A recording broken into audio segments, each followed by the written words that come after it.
நமஸ்காரம். இப்போ வந்து வரலட்சுமி விரதம் வந்து வரப்போகுது. இதை வந்து இப்போ நிறையா பேர் எல்லாமே புதுசாக ஆரம்பிக்கணும் அப்படின்னு ஆசைப்பட்றா. பாட்டிகிட்ட வந்து நம்ம இப்போ டிப்ஸ் கேட்கலாம். இப்போ வந்து புதுசாக எப்படி நம்ம ஆரம்பிக்கிறது வரலட்சுமி விரதம்? கல்யாணம் ஆன வருஷம்னாக்கா ஆடி மாதம் வந்தால் பண்ணலாம். அந்த மாதம் பண்ண முடியாத பொழுது அதுக்கப்புறம் ஆவணி மாதம் எப்போ வருதோ அப்போ தான் பண்ணணும். பிள்ளையாண்டு இருந்தால் பண்ணக்கூடாது, குழந்தை பிறந்தா பண்ணக்கூடாது, ஆற்றுல ஏதாவது இந்த காரியம் நடந்தால் நோம்பு பண்ணக்கூடாது. என்ன தேவச காரியம் மாதிரியா? ஆமாம், தேவச காரியம்னாலும் சரி, இல்லை வேறு யாராவது அசௌகரியமாக ஏதாவது நடந்துட்டுனாலும் பண்ணக்கூடாது. வேறு எங்கேயாவது யாராத்துலேயே போய் தான் பூஜையை பண்ணணும்.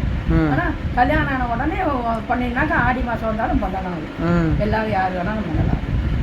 அவளாவே எடுத்துக்கலாமா இல்லை யாராவது எடுத்து வைக்கணுமா? பண்ணுறாலோ வாரத்தில் போய் தான் எடுக்கணும்.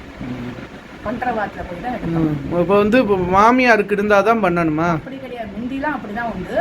இப்போ மாமியாருக்கு இல்லைனாலும் இப்போ அவாவோ சௌரியப்படி எடுத்துக்கலாம். நோம்பு வரலட்சுமி லட்சுமி பூஜை தானே, எல்லாரும் பண்ணலாம். எல்லாரும் இப்போ எல்லாருமே ஆசையாக பண்ணுறாங்க எல்லாருமே.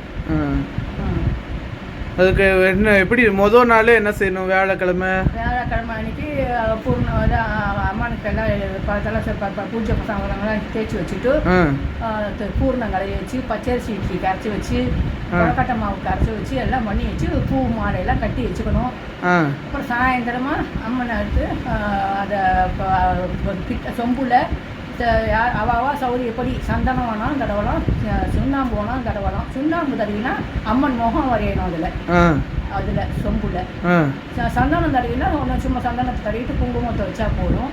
அது சில பேர் அவாவா உத்தராத்தில் சந்தனம் தருவா, வழக்கப்படி அதில் வந்து அரிசி, வெத்தலைப்பாக்கு, காதோல கருமணி, எலும்புச்சம்பழம், 1 ரூபா காயின் எல்லாம் அதுக்குள்ளே போட்டு அந்த வச்சு பூர்ணத்தை தேங்காயை மஞ்சள் தடவி வாழை மாவரையை வச்சு தேங்காய் இது பூர்ண கும்பம் வச்சு அம்மனை அதில் சொருகி எடுத்து அம்மனை அழைச்சி வைக்கணும். சாயந்தரம் அது பொங்கல் பண்ணி அம்மனுக்கு நைவேத்தியம் பண்ணணும்.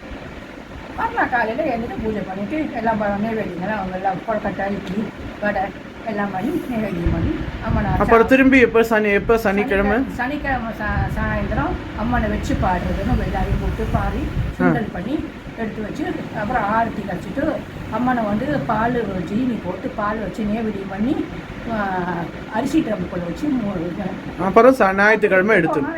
ஞாயிற்றுக்கிழமை ஆகலாம், இல்லை 1 வாரம் கழிச்சு கூட மடியாக இருக்குந்தாக்கா அதுலேயே வச்சுருக்கலாம்.